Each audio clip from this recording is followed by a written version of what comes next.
Olá, irmã Nábia, boa noite. Esse é o meu testemunho. Eu acredito que esse vai ser o único testemunho sem final feliz, vai ser o meu. Mas eu vou contar por conta da importância de criar filho com muita dedicação, com muito amor e com muito carinho. Essa é a minha história. Eu engravidei, mãe solteira. Na verdade, eu comecei a minha vida sexual já errada, né? Porque, resumindo tudo, por carência. Porque carência faz a gente se jogar em qualquer braço. A carência bate desespero, bate ansiedade, porque uma coisa puxa a outra. Então, eu comecei a minha vida sexual errada e acabei terminando ela também errada. Engravidei, sendo mãe solteira, simplesmente de um caso. Acabei me engravidando, morava na casa do meu pai. Meu pai e minha mãe são separados. E nessa época eu estava morando com meu pai, estudando. Daí eu fiquei com vergonha da escola, da, da família. Voltei a morar na casa da minha mãe e fiquei com receio, né, de dizer para ela que eu estava grávida.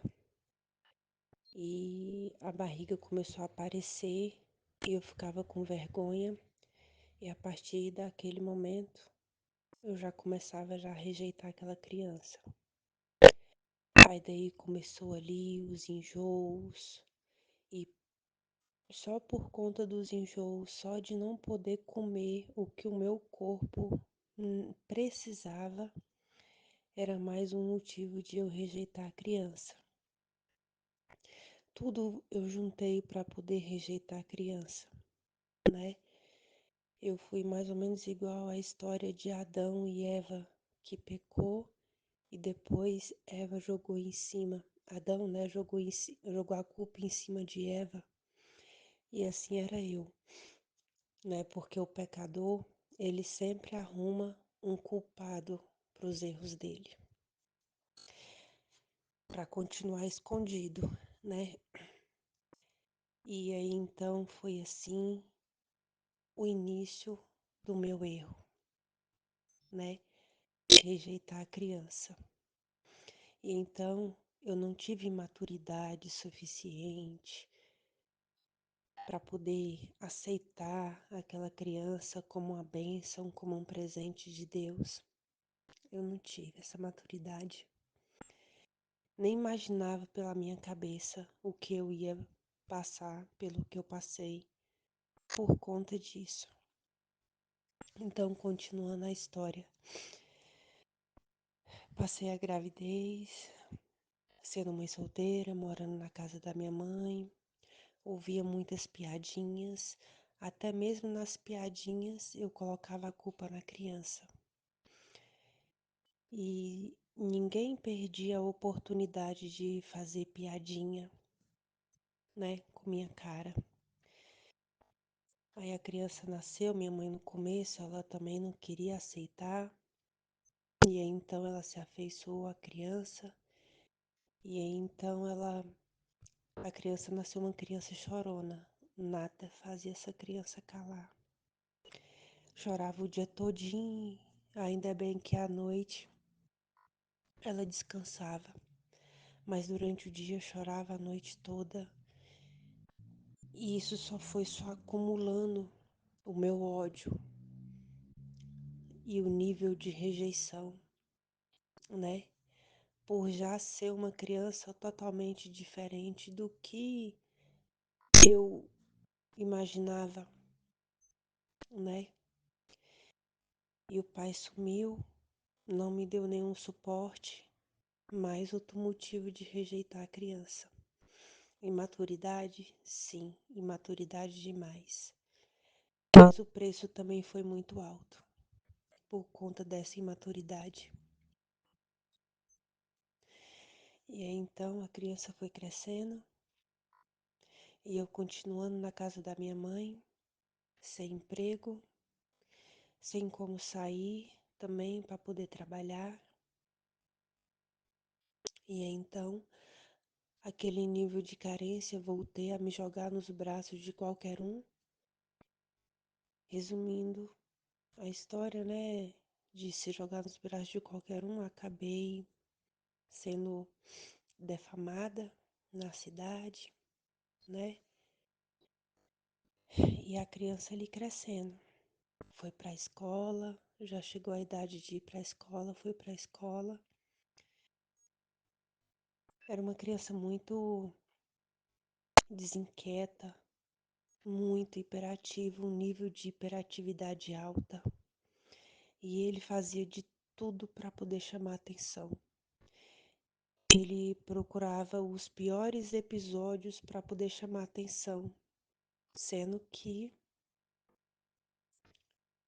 ele estava se destruindo também, mas tudo que ele queria era chamar atenção das piores formas possível, porque tem gente que chama atenção fazendo coisas boas para poder ganhar elogio, e ele não.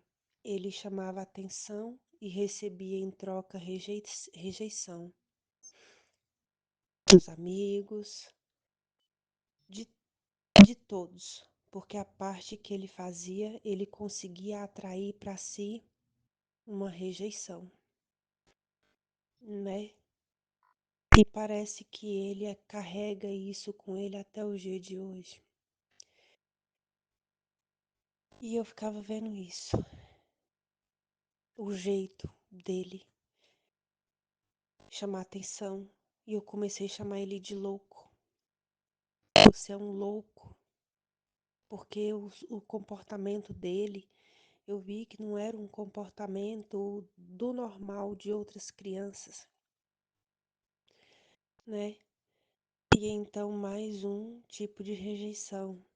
E então, por conta do comportamento dele, só depois de 20 anos foi que eu vim descobrir que ele tem um certo tipo de autismo também, além da hiperatividade.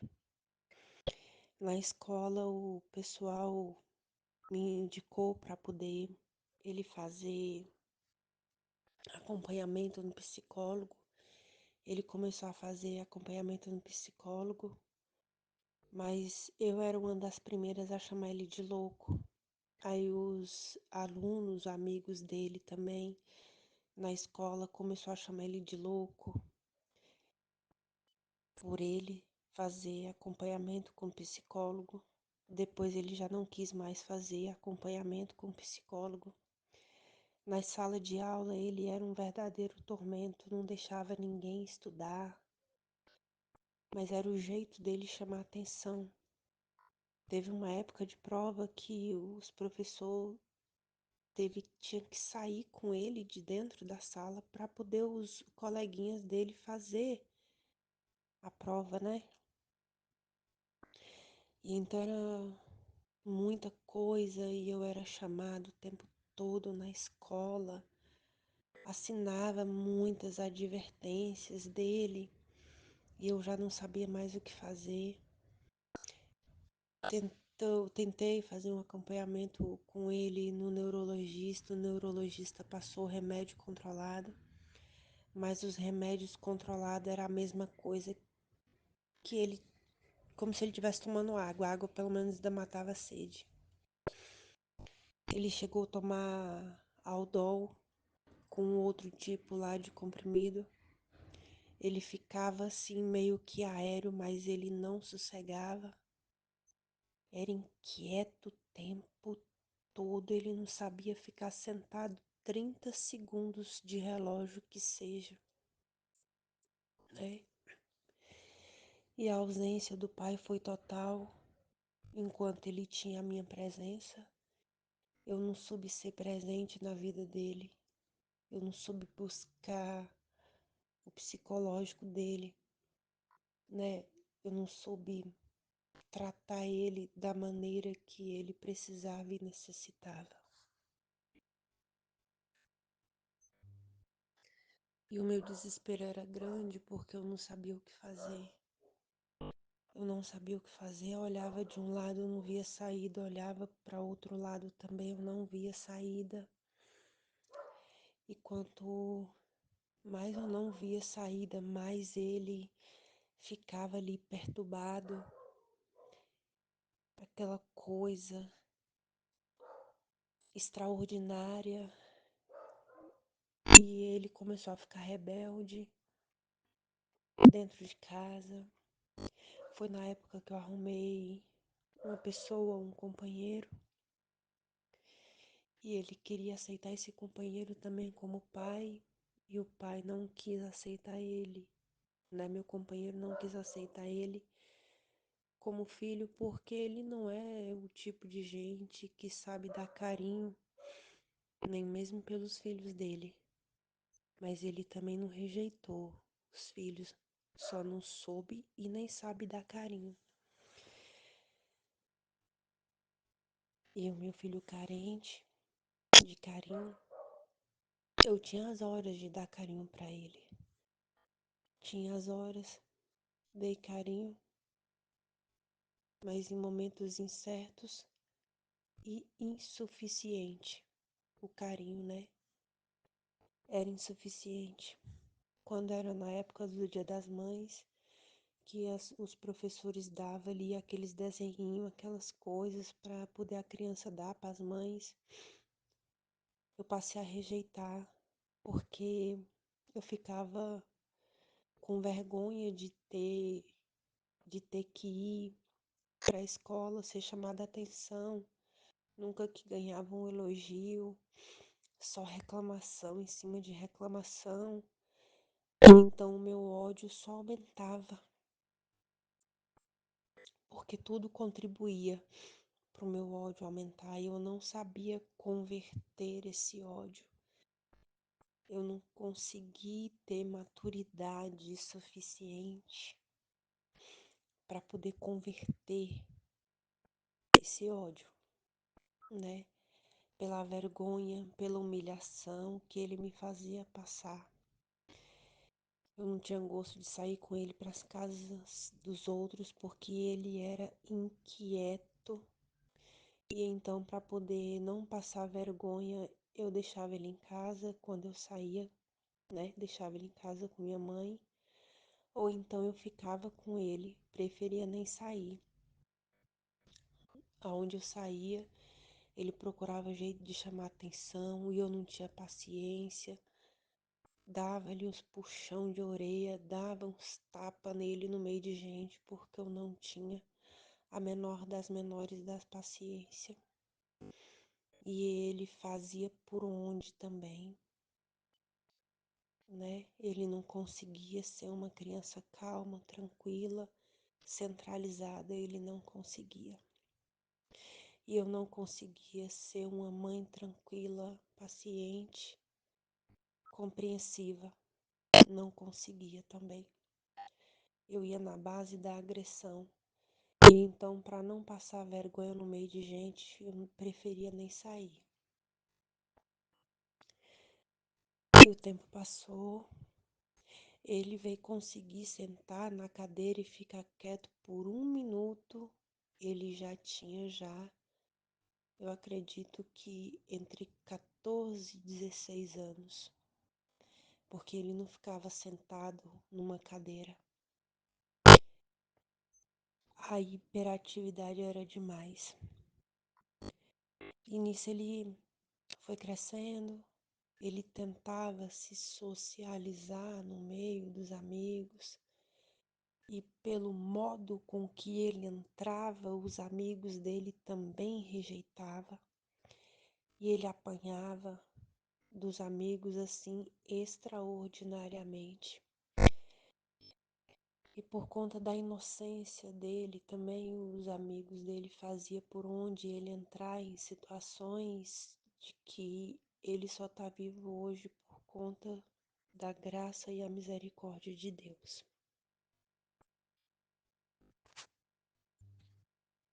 E eu vendo o modo que ele tentava se socializar, eu chamava ele de louco era a palavra que eu encontrava, você é burro, essas palavras.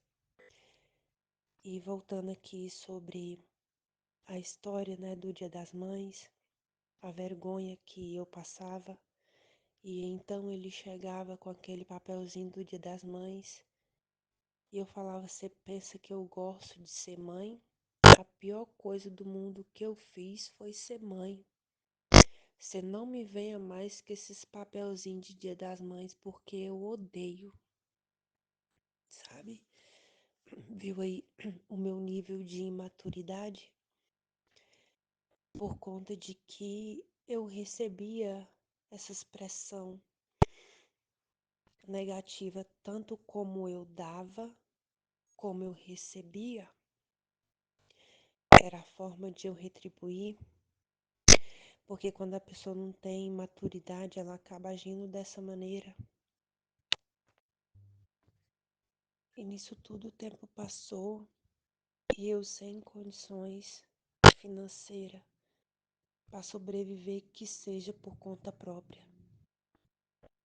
Consegui arrumar um emprego ganhando um salário mínimo, juntei esse dinheiro, tive a oportunidade de comprar um lote com um barraco interior, né? Então acabei comprando baratinho, mas para quem não tem dinheiro é tudo caro, né? Acabei comprando um lote com um barraco dentro, mas eu não tinha a menor das condições de morar dentro desse barraco com ele. E eu continuei morando com minha mãe.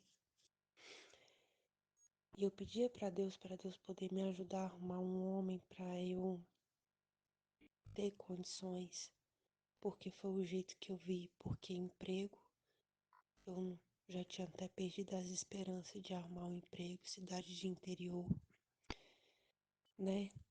Sem profissão. Às vezes o recurso que eu talvez poderia encontrar era ir para a cidade grande.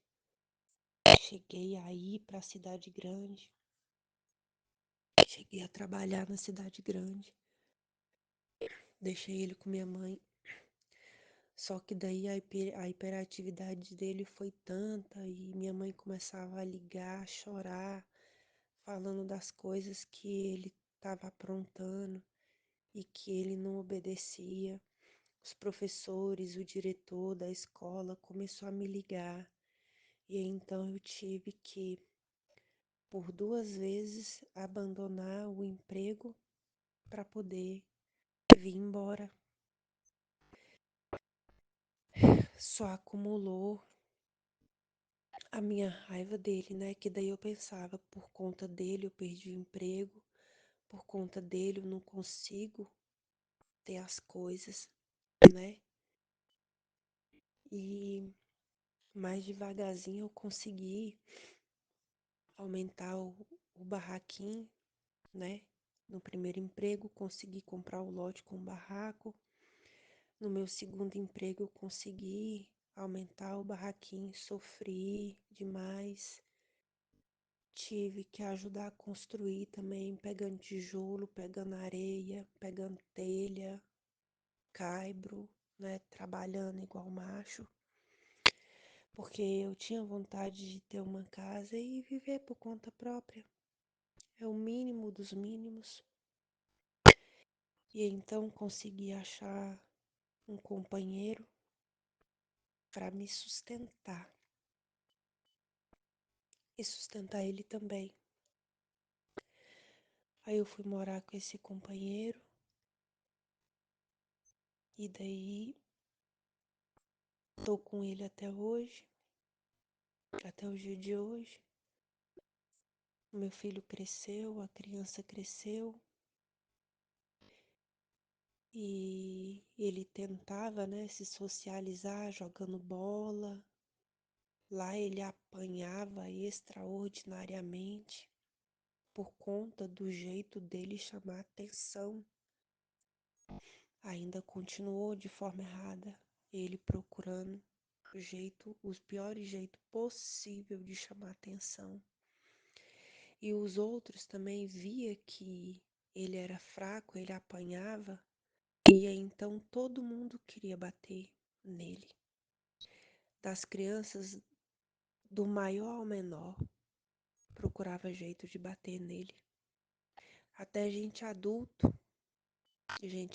procurava, batia nele por conta do modo dele chamar atenção, que era o errado, era o inverso, fazia com que as pessoas tomavam ódio dele mesmo, por conta o jeito dele chamar atenção, né? E com isso tudo eu fui entristecendo. Com o passar dos tempos, fui vendo isso, eu fui entristecendo. Eu fui perdendo a graça. Eu olhava de um lado, olhava do outro, não via saída. Procurei jeito de entregar ele pro pai dele, não encontrei jeito algum de entregar ele pro pai dele para ver se ele conseguia contornar a situação, porque eu não estava conseguindo contornar a situação. Foi muito triste, muito desesperador. Eu vendo todo mundo colocar a mão nele, do maior ao menor, e eu não podia fazer nada. Eu procurava jeito de manter ele em casa, ele não ficava em casa de maneira alguma, né? E então isso foi ficando muito perturbador para mim, de ver essa situação sem fazer nada. Uma coisa é a gente, mãe, pegar o nosso filho e bater, e outra coisa é a gente ver os outros batendo, ou ficar sabendo, porque a maioria das vezes eu ficava sabendo, né, das surras que ele levava na rua, porque ele não falava nada pra mim. E até hoje ele não fala nada. E então ele, acho que ele tentou se socializar no futebol, depois não deu certo. E imediatamente ele partiu para as bebidas. E das bebidas para as drogas. Até hoje chega em casa bêbado, drogado. Pega dinheiro emprestado com as pessoas. Pega R$ 100 para pagar 150, 200. Ele até consegue arrumar emprego, trabalha, ganha bem, mas o dinheiro que ele ganha não dá para o consumo dele, das drogas, das bebidas. Eu vejo que ele paga caro para se socializar, para ter amigo. Eu vejo ele pagar caro e eu não posso falar e nem fazer nada por conta da brutalidade dele dentro de casa. Eu queria tentar contornar com meu jeito bruto e estúpido, porque era o jeito que eu tinha. Quando eu vi que o meu jeito não estava resolvendo, aí eu deixei. Ele já não me obedecia e nem obedece. Eu falava pra ele não sair, aí que ele pegava e saía mesmo. Quando ele ainda estava estudando na escola dele, era 1 hora da tarde, 10 horas da manhã, ele já queria sair daqui. E daí ele ficava lá na rua, lá na porta da escola, perturbava um, perturbava outro. Muitas das vezes também ele estava quieto e vinha a turma para poder bater nele, né? Percebi também, com o passar do tempo, que ele é do estilo também bipolar, porque de manhã ele estava com um tipo de natureza e à tarde já estava com outro tipo de natureza. E hoje ele já tá um jovem de 23 anos, trabalha, ganha bem, mas o dinheiro dele não dá para comprar nenhuma cueca de R$ 5, um antitranspirante. Cueca de 5 não tem, né? Mas tem de 10. Um antitranspirante de 5. Ele não tem dinheiro para o próprio uso dele, porque todo o dinheiro dele é para se socializar, para estar no meio das pessoas, para ter amigo, para ter carinho, coisa que ele não teve na infância porque eu não soube dar, pelo fato de eu rejeitar ele desde o ventre, eu acredito. O espírito de rejeição acompanha ele até hoje. E então do espírito de rejeição vem a carência, da carência vem a ansiedade, né? E uma coisa puxa a outra. E eu oro a Deus, peço a Deus, já pedi algumas vezes oração, já orei muito, já levantei nas madrugadas, já fiz jejum, já pedi Deus perdão.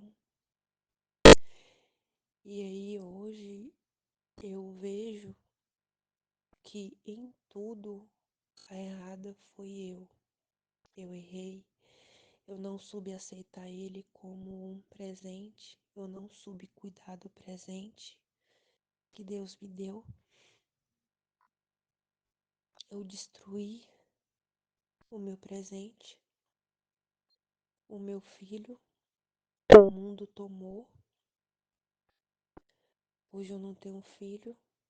Uma coisa é perder o filho para a morte, outra coisa é perder o filho para o mundo, para as drogas, para as bebidas, para esse espírito de rejeição que até hoje ele não deu conta de se superar. Mesmo eu orando, mesmo ter pedido perdão para ele, teve uma época que o nível de rebeldia dele aqui dentro de casa estava em um nível altíssimo. Deus só aliviou um pouco o meu fardo, mas até hoje Deus não me deu a vitória. O que Deus me permitiu foi de ver o quanto eu errei. Eu rejeitei e fui rejeitada também por Ele, né? Eu acredito que não sei se foi do mesmo nível ou se foi de um nível maior. E eu tentei, depois que o tempo passou, eu tentei fazer por ele o que eu não pude fazer financeiramente e também emocionalmente. Eu acho que talvez eu não consiga, ele não me dá oportunidade para eu chegar nele e conversar. Eu já chamei ele pra gente conversar, mesmo sem saber como iniciar a conversa. Ele não me dá essa oportunidade. O perdão que eu pedi para ele foi aleatório. Falei para ele: "Você me perdoa por tudo que eu já fiz para você". Mas eu não soube detalhar o tudo de ruim que eu fiz para ele. O quanto eu fui insuficiente para ele. O quanto eu fui uma desmãe para ele, né? Porque tem a mãe e tem a desmãe, né? Tem muitas pessoas que falam de aborto, que aborto é crime, mas a rejeição também é um crime. a gente mata uma vida ainda em vida. E a gente também perde a pessoa sem precisar da morte. A gente perde ainda em vida. Meu nível de arrependimento foi muito grande e ainda é. Eu tenho a impressão de que eu não consigo me perdoar pelo que eu fiz, pelo que eu fui na vida dele, pelo que eu poderia ter sido na vida dele. Eu deveria ter evitado todos os tipos de desgraça que aconteceu na vida dele e na minha também. Porque é muito doído a gente saber que o filho da gente apanhou, que vira mulambo nas mãos de um e de outro, que um e outro faz o que quer. Hoje as pessoas usam da fraqueza dele, da carência dele para poder também tirar proveito. E ele se deixa porque ele quer ser aceito. Então, eu posso dizer que até o dia de hoje eu não tenho filho, mas eu continuo fazendo por ele o que posso. Mas eu vejo também que tudo que eu faço para ele hoje é nada, porque eu abri meus olhos no tempo incerto, num tempo que já passou, num tempo que não pode mais voltar atrás.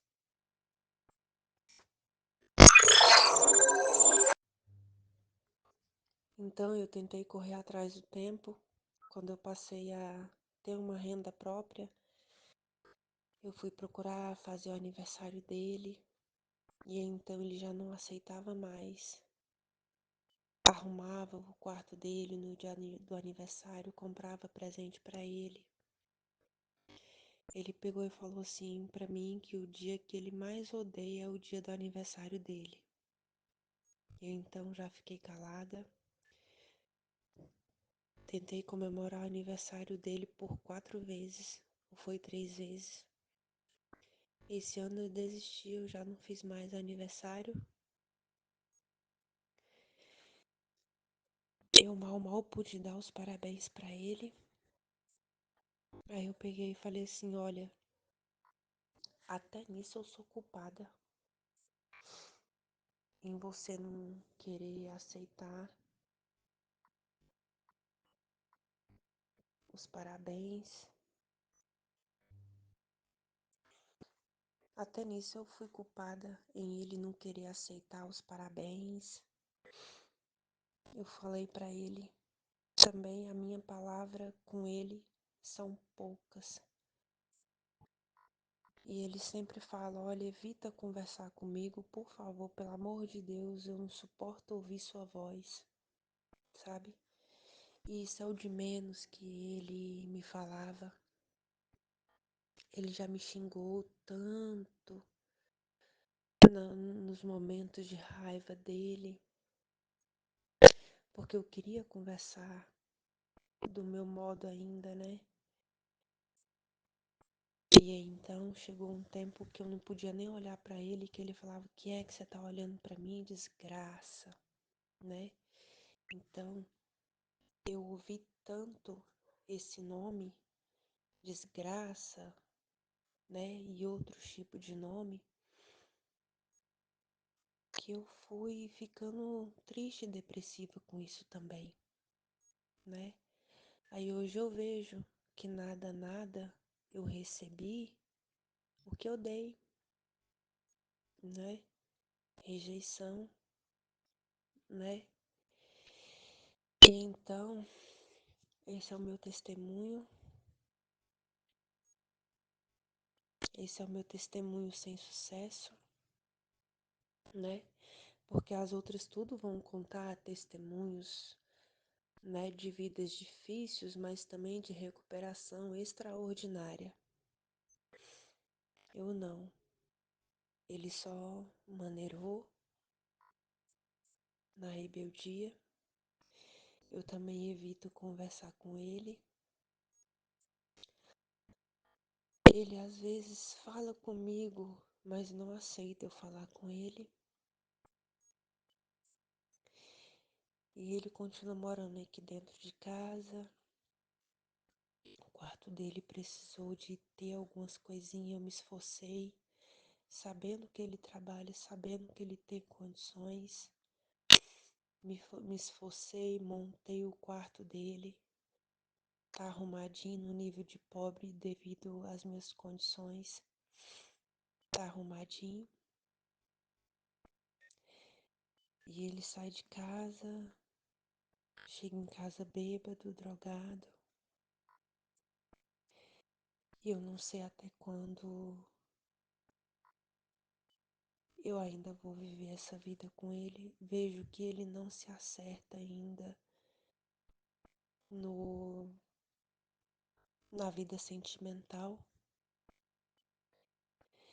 Eu vejo que ele não tem tanta sorte para poder arrumar mulher assim como eu também não tive tanta sorte de arrumar um homem, né? Na verdade, eu achei um sustentador, mas um homem eu não achei. Em outras palavras, eu achei a metade de um homem, né?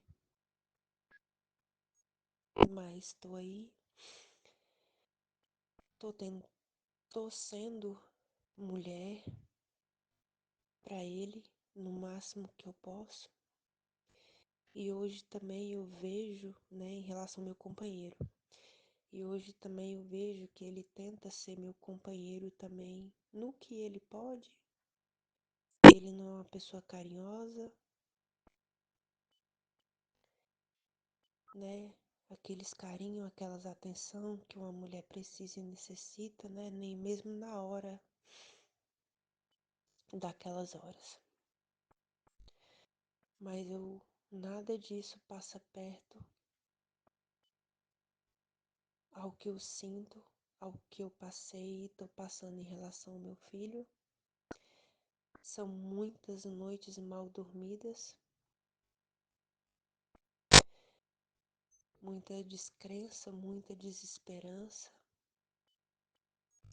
Às vezes a pessoa fala assim: ah, tem fé em Deus, ora, né? Eu orei, tive fé em Deus. Ou eu nunca tive, não sei. A fé de ver ele transformado.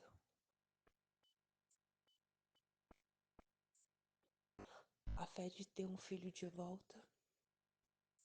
Que isso para mim é impossível, mas eu sei que para Deus é possível. Só não sei se eu vou alcançar isso ainda em vida. Então esse é meu testemunho. Não sei o que as pessoas vão pensar em relação a esse testemunho, mas eu digo,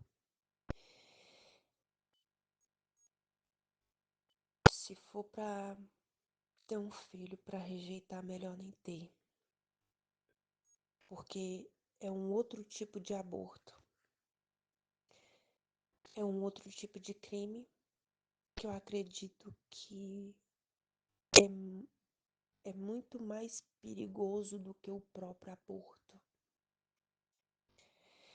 O preço que a gente paga é muito mais alto do que um aborto, porque é matar uma pessoa ainda em vida,